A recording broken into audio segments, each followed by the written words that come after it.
निवसन्ति हृदि तेषां श्रीहरेर्भक्ति हरिरपि निजलोक सर्वधातो विहाय प्रवसन्ति हृदि तेषां भक्ति सूत्रोपनद्यः। देखिए, इस संसार में वह निर्धन धन्य होता है जिसके अंदर भगवान की भक्ति होती है।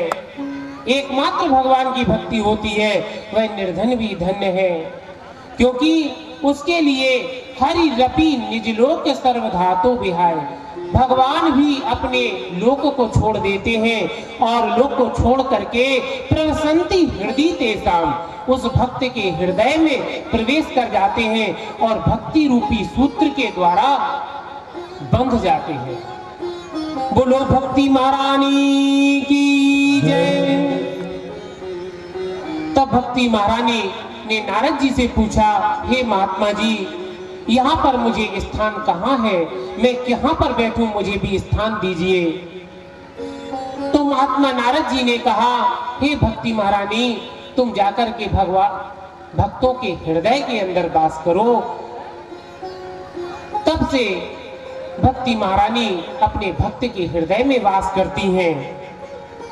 इस प्रकार से जब ये कथा सुनी तो कथा श्रवण करते ही शौनकादि ऋषियों ने सूत जी महाराज से पूछा कि हे सूत जी महाराज, यह बताइए कि इस कथा से क्या लाभ है, इस कथा को सुनने से क्या होता है। भागवत कथा हम सुने तो क्यों सुने, इस सुनने से क्या फायदा है। पहले हम अपने लाभ की पहले आकांक्षा करते हैं कि हमें कोई लाभ मिलना चाहिए, तब हम ये काम करेंगे। यदि लाभ नहीं होगा तो हम वो काम नहीं करेंगे। हर व्यक्ति को लाभ की चाहत होती है। इसी प्रकार से सूत जी महाराज ने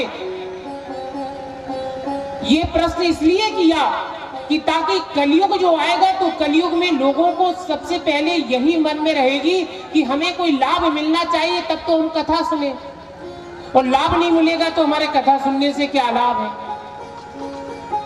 हमें अपना लाभ दिखाई देता है, तो ये सोच करके कलयुगी प्राणियों को ये इच्छा रहेगी, इसलिए उन्होंने ये पहले से ही भगवान सूत जी महाराज से पूछा कि सूत जी महाराज ये बताइए कि लाभ क्या होगा इस कथा से। तो सूत जी महाराज कहते हैं कि सुनो शौनक जी, ध्यान से सुनिए, ये मानवः पाप कृतस्तु सर्वदा सदा दुराचार रता विमार्गगा क्रोधाग्नि दग्धा कुटिलश्च कामनः सप्ताह यज्ञेन कलो पुनन्ति ते। ध्यान से सुनना परीक्षित जी, ठीक है ना। कथा समझ में आए, नहीं आए तो बताना अंत में कि हमें कथा समझ में नहीं आई आज। तो क्या कहा सूत जी महाराज से, शौनकादि ऋषि ने जब पूछा कि कथा से क्या लाभ है, तो सूत जी महाराज कहते हैं क्या कहते हैं कि ये मानव पाप कृतस्तु सर्वदा, ये मनुष्य रात दिन पाप करता है, दिन भर पाप होता रहता है, मन से, वाणी से, शरीर से, क्रियाओं से लगातार पाप होता है। चूल्हा भी मैया घर में चलाती है, मतलब चौका वगैरह लगाती है, तो उसमें भी कई जीव जंतु नष्ट हो जाते हैं। कभी चूहा मारना, कभी छिपकली मारना, कभी कई प्रकार के बिच्छू, पता नहीं क्या क्या निकल आता है, घर में रोज मारना पड़ता है, मजबूरी है। चाहे दीपावली हो या दशहरा हो, कोई भी त्योहार हो, उस दिन भी कोई अगर जीव निकल आए तो तब भी हम मारने से नहीं चूकते हैं। फिर तो प्रतिदिन के रोजमर्रा के जीवन में ऐसा होता है कि कई जीव मरते रहते हैं, तो ये पाप लगातार होता रहता है। अब इस पाप जो है करता रहता है व्यक्ति, सदा दुराचार रता भी मार्गगा, क्रोधाग्नि दग्धा कुटिलश्च कामनः, सप्ताह यज्ञेन कलो पुनन्ति ते। ये सप्ताह यज्ञ सुनने से ये सारे पाप नष्ट हो जाते हैं। क्रोध की अग्नि में व्यक्ति जल रहा है, रात दिन कुटिल कामनाएं हैं, मन में कई प्रकार के पाप आते रहते हैं। भले ही हम कथा श्रवण कर रहे हो, भले ही हम जाकर के पूजा कर रहे हो मंदिर में, लेकिन मन को कोई नहीं रोक पाता है, क्योंकि मन कैसा होता है, चंचल होता है। चंचलम ही मनः कृष्ण वायुवलिव सुदुष्करम, ये वायु के समान दुष्कर है, इसको पकड़ नहीं सकते हैं। पंचोग्र पापश्च छलदंभकारिणः, क्रूरा पिशाचा इव निर्दयाश्च ते, ब्रह्मस्वपुष्टा व्यभिचार कारिणः, सप्ताह यज्ञेन कलो पुनन्ति ते। सप्ताह यज्ञ से सब प्रकार के पाप नष्ट हो जाते हैं इस कथा को श्रवण करने से। क्योंकि ये कथा कैसी है, ये कथा जो है मृत्यु को भी अवसर बनाती है, ये मृत्यु को भी अवसर बना देती है। ऐसी कथा कहीं संसार में नहीं है। डोंगरे जी महाराज कथा करते थे, तो उनकी कथा में वृंदावन में ये इतिहास है, आप पढ़ के देख सकते हैं। डोंगरे जी महाराज जब कथा करते थे, उनसे बड़ा कोई कथावाचक नहीं था पूरे भारत भूमि में, डोंगरे जी जैसा। तो जब वो कथा करते थे तो एक व्यक्ति प्रतिदिन पंडाल में मरता था, पंडाल के अंदर एक व्यक्ति रोज मरता था। 7 दिन तक कथा होती थी, 7 दिन तक रोज मरता था व्यक्ति। मतलब कहने का ये है कि जो कथा होती है, इस कथा में भी यदि किसी व्यक्ति को, किसी संसार में कोई भी प्राणी यदि कथा श्रवण करते हुए यदि किसी को ऐसी गति प्राप्त होती है, तो वह सीधा भगवान के धाम को जाता है। क्योंकि ये कथा कैसी है, art of dying. Art of dying का मतलब होता है मृत्यु की कला। ये मृत्यु को अवसर बनाने वाली कथा है। और रामायण जो होती है ये आर्ट ऑफ लिविंग है, मतलब ये जीने की कला सिखाती है। और भागवत मरने की कला सिखाती है कि कैसे मरा जाए और कैसे मरते समय हमें जो है भगवान की प्राप्ति हो। इसलिए देखो, सत्संग में जब तक हम नहीं पहुंचेंगे तब तक हमें ये बात नहीं आएगी समझ में। ये बहुत शुभ होता है। भगवान की कथा श्रवण करते हुए यदि तुलसी दल हो, गंगा जल हो, भगवान की कथा का रसपान होता हो तो कितना सुंदर होता है। ये भाग्यशाली व्यक्ति होता है जिसने बड़े पुण्य किए होंगे, बहुत बड़ा पुण्य होगा, कोई पूर्वजों का कोई कृत होगा, उसकी वजह से उसे यदि कथा का श्रवण करते हुए ऐसी गति प्राप्त भी हो तो वह बड़ा मंगलकारी होता है उस व्यक्ति के लिए। क्योंकि भगवान कैसे हैं, मंगल भवन या अमंगलहारी। भगवान अमंगल को नाश करने वाले हैं, मंगल को देने वाले हैं। और कई लोग होते हैं कि भागवत जी की कथा कराते हैं, गरुड़ पुराण कराते हैं, रामायण पाठ कराते हैं, रामचरितमानस का सम्मेलन कराते हैं पुण्यतिथियों पर। महाराज जी रासेनिया में भी आपके अतल सिंह जी ने कथा अपने पिताजी की पुण्यतिथि पर करवाई। तो कथा हमेशा पावनकारी होती है। जो व्यक्ति ये दोष रखते हैं वो महापाप के भागी होते हैं। उनका समझ लीजिए कि वो अपनी विनाश को अपनी ओर बुला रहे हैं। यदि वो कथा से घृणा करते हैं, कथा से दूर रहते हैं और कथा को अमंगलकारी समझते हैं, तो समझ लो कि उन्होंने न्योता दे दिया है अपने विनाश को। अपनी उल्टी गिनती उनकी शुरू हो जाती है जब वो कथा में दोष लगाते हैं। इसलिए ये कथा पावनकारी होती है, हमेशा मंगलमयी होती है। तो सौनकादि ऋषियों ने पूछा, हे सूत जी महाराज ये बताइए, क्या कोई ऐसा व्यक्ति है जो इस कथा को सुन के मोक्ष को प्राप्त हुआ हो? कोई उदाहरण भी तो दो, हम कैसे मान लें? तुमने कहा कि पवित्र हो जाते हैं कथा सुनने से, आपने तो कह दिया व्यासपीठ पे बैठे आप कहेंगे कथा से पवित्र हो जाते हैं, कथा से मृत्यु भी अवसर बन जाती है। अरे बताओ तो किसकी बनी मृत्यु अवसर? किस व्यक्ति की मृत्यु को अवसर बना दिया गया? किसके पाप नष्ट हुए हैं? कोई उदाहरण है? सूत जी महाराज कहते हैं, राजन सौनक जी ध्यान से सुनो। तुंगभद्रा तटे पूर्वम भूत्यतनामुत्तमम् यत्र वर्णा स्वधर्मेण सत्य सत्कर्म तत्परः। एक तुंगभद्रा नदी के तट पर एक गांव था। उस गांव में आत्मदेव नाम के एक ब्राह्मण रहते थे।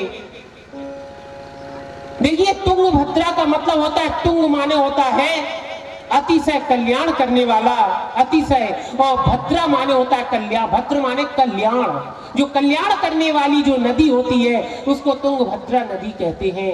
आत्मदेव का मतलब होता है ये आत्मा, जो जीवात्मा परमात्मा हमारे हृदय में अंगुष्ठ रूप से विद्यमान है, वह परमात्मा क्या है? आत्मदेव है। स्रोत स्मार्त निष्णांतो द्वितीय एव भास्करः। वह आत्मदेव जो ब्राह्मण थे, स्रोत स्मार्त निष्णांतो, वह वेद पुराण के बड़े विद्वान थे, बड़े अच्छे ब्राह्मण देवता थे।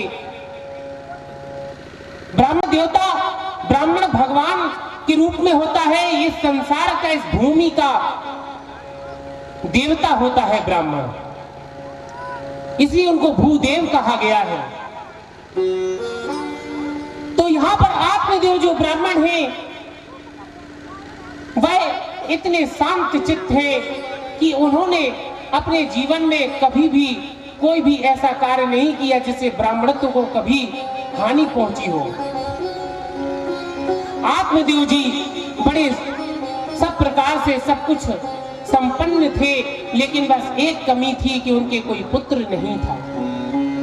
इसलिए पुत्र के वियोग में हमेशा रहते थे।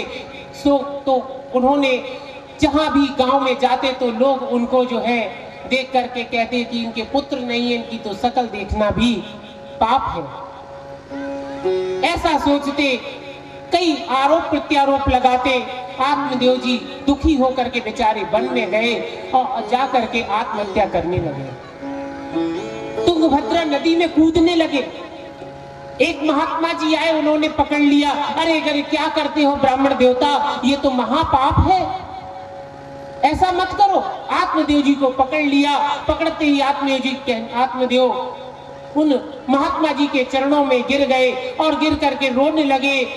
हे महात्मा जी, मुझे मर जाने दो, इस जीवन को व्यर्थ ही मैंने धारण किया है, मेरे घर में कोई पुत्र नहीं है।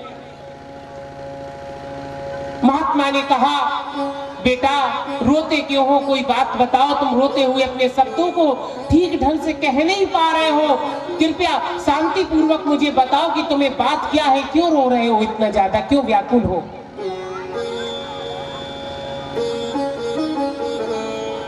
आत्मदेव जी कहने लगे, महात्मा जी, कथम रोदसी विप्रम तम। आत्मदेव जी कहते हैं, आत्मदेव से कह रहे हैं, कथम रोदसी विप्रम तम काते चिंता गलीयसी वद त्वं सत्वरम महम स्वस्य दुखस्य कारणम। अपने दुख का कारण कहो। आत्मदेव जी कहने लगे, क्या बताऊं महात्मा जी, किम ब्रवीम रुसे दुखम पूर्व पापेन संचितम मदीय पूर्वजास्तोयम तवोष्णमुपभुञ्जते।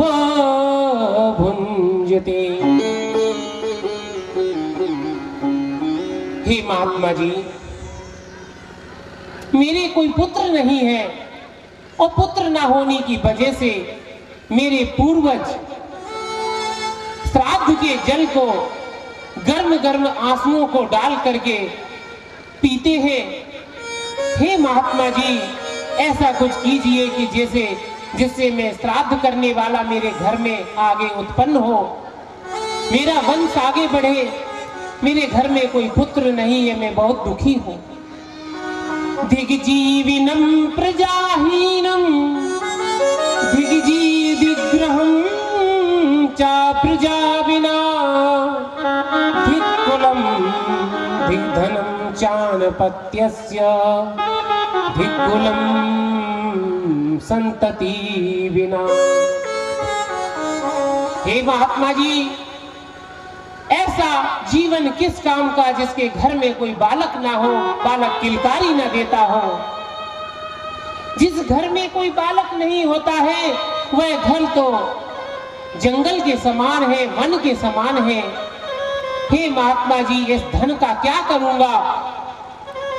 जिस घर में संतति नहीं होती है, धिक्कार है ऐसे धन को, धिक्कार है ऐसे कुल को, धिक्कार है ऐसे धन को, धिक्कार है ऐसे जीवन को। पालित माधीनु सर्वथा बंध्या भवेतु यो मया रोपितो वृक्षा सोपि बंधत्वमाश्रयेत्। हे महात्मा जी, मैं क्या बताऊं, जो गाय में पालता हूं वह गाय बांझ हो जाती है। जिस तुलसी के बिरवे को मैं लगाता हूं वह तुलसी का बिरवा भी सूख जाता है। जो फल मैं लाता हूं बाजार से वह फल भी सड़ जाता है। निर्भाग्यापत्यस्य किंतो जीवितेन में, मैं ऐसे जीवन को क्या करूं रख करके। प्रभु मुझे मर जाने दीजिए, मुझे इस जीवन का, इस संसार में रहने की बिल्कुल इच्छा नहीं है। कहते हैं, महात्मा जी ने कहा, बेटा इतने दुखी मत हो, तुम्हारे भाग्य की लकीरें मैंने पढ़ ली है, मैंने तुम्हारे मस्तक की रेखा को पढ़ लिया है। तुम्हारे भाग्य में कोई पुत्र नहीं है, क्योंकि जो संत होते हैं, महात्मा होते हैं, जो भगवान के भक्त होते हैं, उनके अंदर एक पावर होती है, एक पावर होती है। क्या पावर होती है? उसको कहते हैं इत्युक्तासरुद तद्राक्षरमालां चवाच्यावास योगवां सर्वज्ञात्वा यतिः प्रमुचे सविस्तरम्। जो यति होता है, जो महात्मा होते हैं, देखो महात्मा जो होते हैं वास्तविक रूप में, थोड़ा स्लो कर दो महाराज, थोड़ा स्लो, ये तो जो महात्मा होते हैं वो देखते ही समझ जाते हैं कि तुम्हारे भाग्य में क्या लिखा हुआ है। उन्होंने मस्तक की लकीरें पढ़ कर ये समझ लिया कि आत्मदेव तुम्हारे जीवन में, तुम्हारे इस जन्म की तो क्या कहे, तुम्हारे 7 जन्म तक कोई पुत्र नहीं है, इसलिए तुम पुत्र की कामना मत करो, भगवान का भजन करो, क्योंकि पुत्र सुख नहीं। यदि पुत्र हुआ, पुत्र होता, कहीं वो बिगड़ गया होता, कहीं शराब पीने वाला होता, कहीं जुआ खेलने वाला होता, तो नरक बन जाता जीवन। धृतराष्ट्र के 100 पुत्र थे, क्या काम के थे? रावण के 1 लाख पुत्र, 1.25 लाख नाती, क्या काम के थे? इतने पुत्र भी हो, लेकिन पुत्र यदि होते हुए भी पुत्र का काम ना कर सके तो क्या काम का? पू माने होता है नरक, और त्रा माने जो नरक से हमें मुक्त कर दे। पू का मतलब होता है पुत्र, पुत्र मतलब पू, जो पू माने नरक और पू माने होता है नरक, और त्रा माने त्रास, त्रास माने दुख से जो दूर करा दे, उसको पुत्र कहते हैं। जो हमारे संसार में हमें भगवान की ओर ले जाए, हमें भक्ति की ओर बढ़ा दे, हमें जो है श्राद्ध करे, हमारा पिंड दान करे, उसको कहते हैं पुत्र। जो श्राद्ध ना करे वो पुत्र का किस काम का? जो अपने पिता को, अपने पूर्वजों को सुख शांति ना पहुंचा पाया, वह पुत्र पुत्र कहलाने योग्य नहीं है। पुत्र तो कहा गया है कि पुत्र वह होता है जो बिना कहे यदि कर देता है तो उसको कहते हैं उत्तम, जो कहने पर करे वो मध्यम, और जो कहने पर भी ना करे वह अधम पुत्र होता है। इसलिए पुत्र की कामना मत करो यदि पुत्र तुम्हारे भाग्य में है ही नहीं। अब तो आत्मदेव बड़े दुखी हो गए। आत्मदेव ने सिर पटकना शुरू किया, महाराज यदि आपने पुत्र नहीं दिया तो मैं यहीं आपके सामने प्राण त्याग दूंगा। विप्र ने से कहा तो कहते हैं, आत्मदेव ने कहा भवेकेन भवेत किमे पुत्रम देहि बलादपि नो चेत जाम्य हम प्राणास्तदग्रे शोक मूर्छितः। मैं यही प्राण पटक पटक के प्राण दे दूंगा, तो सिर पटक पटक करके प्राण दे दूंगा यदि तुमने मुझे पुत्र नहीं दिया।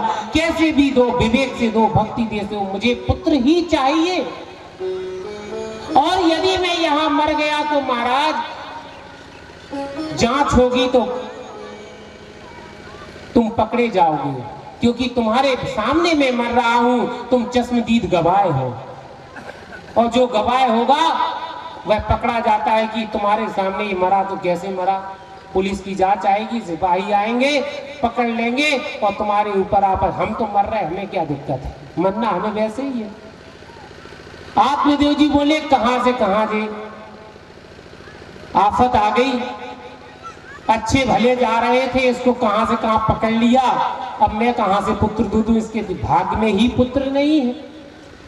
आत्मदेव जी को देख करके अब वो बड़े परेशान, इधर अगर नहीं देते हैं कुछ तो ये मरा जाता है, और मर जाएगा तो हम फंस जाएंगे। अब दोनों तरफ से आफत। उन्होंने भगवान का नाम लेकर के एक फल दे दिया कि लो बेटा ये फल ले जाओ, इस फल को ले जाकर के अपनी पत्नी को दे देना। यदि पत्नी नियम धर्म से चलती हुई 9 माह व्यतीत करेगी तो उसके बाद उसको एक सुंदर और भक्ति युक्त भगवत भक्त पुत्र की प्राप्ति होगी। देखिए संत जो होता है, संत बड़ा दयालु होता है।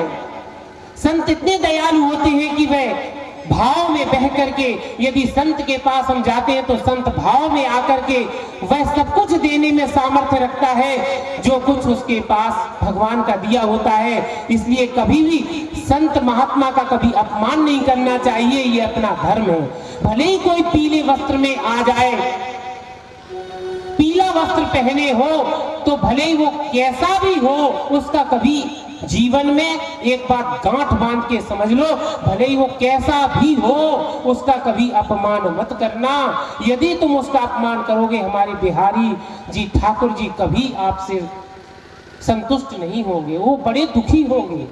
क्योंकि भगवान का जो पीतांबर धारण कर लेता है उसको यदि आपने दुख दिया तो समझ लो कि अपने जीवन में आपने इतना कष्ट ले लिया, उधार ले लिया कि आप कभी उससे मुक्ति नहीं पा पाएंगे।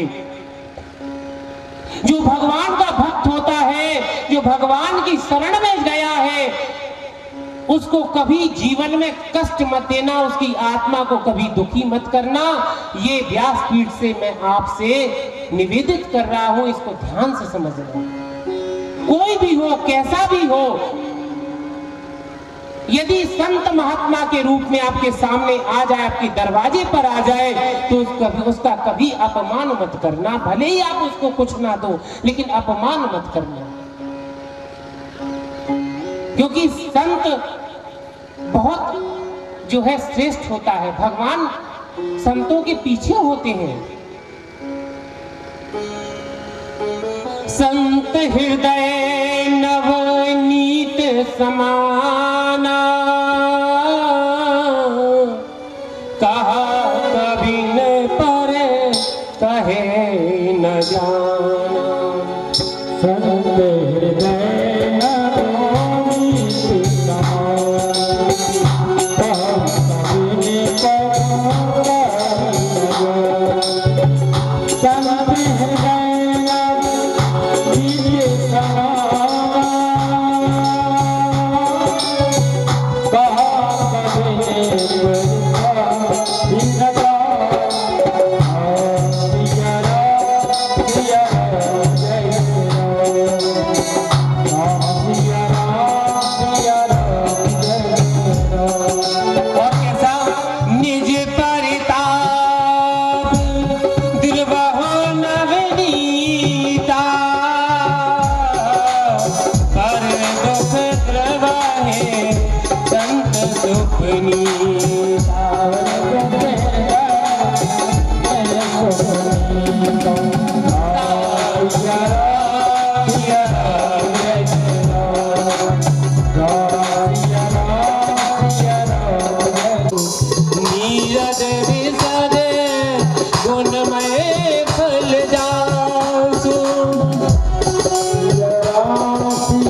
संत हृदय कैसा होता है?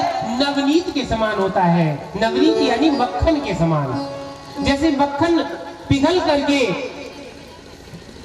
दूसरे को सुख प्राप्त करा देता है, इसी प्रकार से जो संत का हृदय होता है वह खुद तपते हैं, लेकिन अपने आगे आने वाले भक्त को हमेशा उसके पापों से मुक्त कर देते हैं।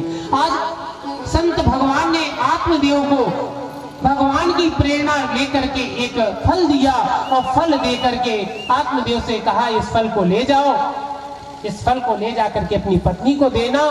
पत्नी नियमानुसार चलेगी तो आगे चल करके एक भगवत भक्त बालक का आपके यहाँ जन्म होगा। आज बाहर से ही आवाज लगाई, अरे सुनती हो, कहाँ हो, जल्दी से आओ, देखो एक महात्मा जी ने फल दिया है, अब तुम जब फल खाओगी तो हमारे यहाँ बालक का जन्म होगा। बड़े खुशी से महात्मा जी अपनी पत्नी को देते हैं। पत्नी ने वह फल अपने पास रख लिया और कहा आप चिंता ना करें, मैं यह फल खा लूंगी, और मुझे अभी अपवित्र अवस्था से अभी स्नान नहीं किया है, स्नान करने के बाद में जब भगवान का भोग लगाऊंगी तो ये फल मैं प्राप्त कर लूंगी। जब उसने स्नान करने के बाद में, उसका नाम था धुंधली। धुंधली क्या होती है? जिसकी बुद्धि भी धुंधली हो उसे धुंधली कहते हैं। ये धुंधली ने जाकर के क्या किया कि वह फल लेकर के उसने पड़ोसिन आई, पड़ोसिन से पूछा बहन ये आज मेरे पति ये फल लाए हैं, पता नहीं क्या टोटका करके लाए हैं, मुझे अपने बस में करना चाहते हैं, और मैं ये जो है महात्माओं के पास गए, बताओ वहां से फल ले आए, और ये फल से अब क्या होगा मुझे समझ में नहीं आ रहा है, मुझे बताओ मैं क्या करूं। वे कहते हैं इसे खा लो, इससे जो है मैं गर्भवती हो जाऊंगी। तो पड़ोसी ने कहा बहन अच्छा ही तो है, तुम्हारे पति फल लाए, तुम्हारे यहाँ पुत्र नहीं है, अगर महात्मा की कृपा से, भगवान की कृपा से तुम्हारे यहाँ पुत्र हो जाए तो इससे शुभ क्या हो सकता है, तुम फल को खा लो। उसने बताया बूढ़ी माता जी थी, पड़ोस की थी, उनने उचित सलाह दी, लेकिन वो तो कुतर्क थी, उसको तर्क करना ज्यादा आता था।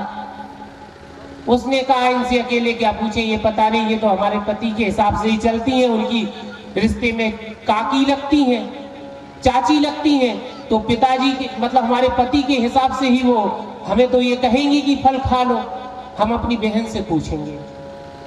अब उसने अपनी बहन को कहा। अब बहन उसकी कौन है? बुद्धि धुंधली होती है, बुद्धि की बहन होती है मन। जो बुद्धि होती है हमारे अंदर, जो बुद्धि है ना, इसकी बहन है मन। और बुद्धि मन से सलाह लेती है, और मन चंचल होता है, मन इधर उधर की बात करेगा। अब मन यानी उसने अपनी बहन से सलाह ली और बहन से कहा, बहन ये तुम्हारे जीजा जी ये फल लाए हैं, बताओ ये फल का मैं क्या करूं? मैं ये फल खाऊंगी तो मैं गर्भवती हो जाऊंगी, और मुझे ये लग रहा है कि मैं गर्भवती हो जाऊंगी तो धीरे धीरे मेरा वजन बढ़ेगा, और वजन बढ़ेगा, और वजन बढ़ने के उपरांत कहीं ऐसा ना हो कि आगे कभी कोई आफत आ जाए, कोई आग लग जाए गांव में, कोई डकैत आ जाए, डाकू आ जाए, चोर बदमाश आ जाए, तो मैं भाग नहीं पाऊंगी, और जब भागूंगी नहीं भाग पाऊंगी तो गिर जाऊंगी और जल के मर जाऊंगी। अच्छा, अब अगर ठीक है ना भी ऐसा हो, तो जब ये बालक गर्भ से बाहर इस संसार में आने का जब समय आएगा, तो उस समय मेरे पति जो है फिर मैं काम नहीं कर पाऊंगी, तो बहन को बुला ले, अपनी बहन को बुला लेंगे, और मेरी नंद है बड़ी चोटी, और वो आ गई तो वो तो आकर के सब लूट ले जाएगी। वो तो जब आती है जब कुछ ना कुछ ढुआ पाई ही करती है, कुछ ना कुछ ले ही जाती है। और मेरे पति तो इतना प्रेम करती है अपनी बहन को कि सब कुछ दे देंगे, और मुझे ये चिंता रात दिन सताई जा रही है कि ये सब ढो ले जाएगी। अब मैं चाहती हूँ किसी भी प्रकार से ये फल जो है मैं ना खाऊं। तो उसकी बहन ने कहा कि बहन एक काम करो कि ये फल तुम अपनी गाय को खिला दो, इससे ये परीक्षण भी हो जाएगा कि महात्मा जी ने फल दिया वो सचमुच में उससे बच्चा होता है कि नहीं होता, ये भी टेस्ट हो जाएगा। और साथ में अब तुम्हारी समस्या है वो समस्या मैं सुलझा देती हूँ। मेरे कम से कम 7-8 बच्चे हैं। अरे एक बच्चा अभी मेरे गर्भ में है, और जैसे ही मेरा बच्चा होगा मैं वे बच्चा तुम्हें दे दूंगी, और उसके बदले में कुछ धन दे देना, मैं अपने पति को बातें बनाकर संतुष्ट कर लूंगी, और ये जो बच्चा होगा मैं तुम्हें दे दूंगी। अपने पति को कह देना कि ये बालक मेरा हो गया है। और पतिदेव जो तुम्हारे ज्यादा रुकते भी नहीं है, कथा वार्ता में जाते हैं 7-7 दिन के लिए, तो ऐसा है कि 7-10 दिन में लौटेंगे, जब तक तो सब कुछ हो जाएगा, तुम बस हमारी बात मानो। अब उसने जो है मन की बात मान ली, अपनी बहन की बात मान ली, और मानने के बाद में उसने वह फल अपनी गाय को खिला दिया, और देव की प्रेरणा से गाय भी गर्भवती हो गई। और इधर उसकी बहन के जो बालक हुआ, वह बहन अपना बालक जो है अपनी बहन को सौंप दिया, और बहन को सौंप करके उसको अपने धन लेकर के वापस आ गई। इधर पंडित जी जब लौट के आए पंडित जी ने कहा, भाई ये बालक, बोले वो अचानक हो गया, अब ये क्या जन्म और मृत्यु है, इसका कोई ठिकाना है क्या, कब पैदा हो जाए? ना मृत्यु का ठिकाना है ना जन्म का ठिकाना है। अब ये आप नहीं थे, हो गया बालक। और अब पंडित जी तो बड़े खुश कि भैया बालक हो गया, तो बड़े नाचे घूमे, बड़ा दान दक्षिणा दी, गौदान किया, ब्राह्मणों को बुलाया, स्वस्ति वाचन कराया, सब कुछ, रोज बधाइयां बजे। अब पंडित जी बड़े खुश हुए, नामकरण संस्कार किया। तो नामकरण संस्कार करते हुए पंडित जी ने सोचा कि मेरा नाम आत्मदेव है, तो मैं भी क्यों ना अपने बालक का नाम कुछ ऐसा ही आत्माराम रख दूं। आत्माराम रख दूं, मेरा नाम आत्मदेव, तो बच्चे का नाम आत्माराम। धुंधली बोले, एक पंडित जी सुनो, ध्यान से सुनिए, हमारा बच्चा है, मेरा बालक है, मेरा नाम जो बच्चे का नाम तुम्हारे नाम पे नहीं रखेंगे। मैं धुंधली, बच्चे का नाम धुंधकारी। अब 1 महीना व्यतीत हुआ, उसी समय आत्मदेव की जो गाय थी, उस गाय के भी एक बछड़ा होना था, लेकिन बछड़े की जगह पुत्र रत्न के रूप में एक बालक हुआ। उस बालक के गाय के जैसे कान थे, इसलिए गाय के जैसे कान होने के कारण उसका नाम गोकर्ण रखा गया। गोकर्ण पंडितो ज्ञानी धुंधकारी महाखला। गोकर्ण बहुत बड़ा ज्ञानी था और धुंधकारी जो था महाखल था।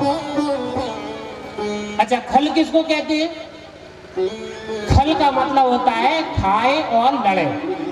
खा माने खाना खाए और ला माने लड़े, जिसका काम ही बस एक ही हो कि खाना और लड़ना। तो ऐसा जो है ये धुंधकारी था। इधर जो है धुंधकारी, अब गोकर्ण जी तो बड़े ज्ञानी हुए, गोकर्ण जी भी हुए और